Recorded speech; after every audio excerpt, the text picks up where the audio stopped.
The IRS has delayed the $600 reporting threshold for this tax year, 2023. The IRS has been going back and forth on this decision, making it super confusing for the rest of us. Today, I'm going to explain exactly what the rule is, so you know what to do this tax season.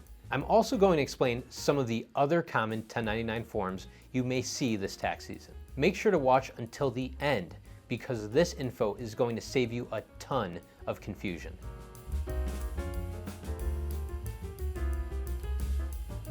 The IRS has announced a delay in implementing the new $600 threshold for reporting third-party payments on Form 1099-K for 2023, following feedback from taxpayers and tax professionals. This delay is intended to reduce confusion, as many taxpayers might receive these forms unexpectedly and not have a tax obligation. For the 2023 tax season, reporting will only be required if transactions exceed $20,000 and number more than 200. This is how the rule has always been. This applies to third-party payment apps such as Venmo, Cash App, and PayPal.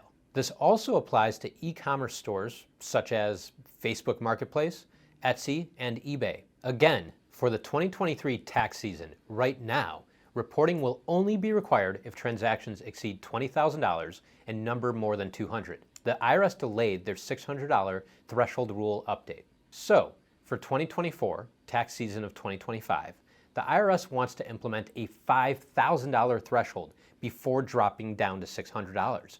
It isn't set in stone yet, so make sure to subscribe to our channel so you aren't shocked by receiving one of these forms. The IRS is seeking feedback on the proposed $5,000 threshold for 2024 and how to best focus on reporting the taxable transactions. You can learn more about that on the IRS website. It's important to note that the reporting requirements don't apply to personal transactions like gifts or shared expenses, but could apply to casual sales of personal items, which may not incur tax liabilities. For example, if you are using Venmo to send money to a friend for splitting dinner, that isn't reported. If you buy a couch from someone with an e-commerce store, that would be counted, and you would receive a 1099 form. Most of these apps, Cash App, Venmo, and PayPal, have different ways to select sending money to family and friends or for services. When you are sending money, make sure to select the correct option, or you could end up with an unwanted 1099-K form. Let's take a closer look at Form 1099-K. This form is basically a report of the payments you've received over the year for goods or services. And it comes from two main sources: payment cards like credit cards, and then there are payment apps or online marketplaces, which are known as third-party settlement organizations or TPSOs. Now, these organizations, whether they're card companies or online platforms, are required to fill out this form and send it to both you and the IRS.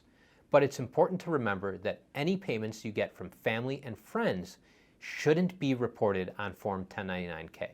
You will receive a Form 1099-K in a few situations. If you're directly getting paid by credit or bank cards for selling goods or services, or if your clients pay you through cards, you'll get this form from your payment processor or settlement entity, regardless of the number of payments or their total amount. For those using payment apps or online marketplaces, if you received over $20,000 from more than 200 transactions, you will definitely get a Form 1099-K.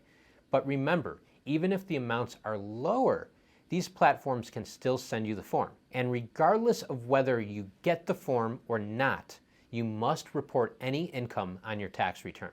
If you're active on multiple platforms, you might receive more than one Form 1099-K. Let's say you want to make some side cash selling stuff on Facebook Marketplace. When you use that platform, they make it easy to ship and send. That data is being logged, and if you use PayPal to process transactions, you could end up seeing a 1099-K form. Remember, the threshold is at 200 transactions and $20,000 for 2023, but 2024 it will be $5,000. Then the IRS will drop it down to the $600 mark. So here's what happens if you don't report income from a 1099-K form. First off, the IRS gets a copy of every single one of these forms, right? So if they notice that the income you've reported doesn't match what's on your 1099-K, that's a red flag for them.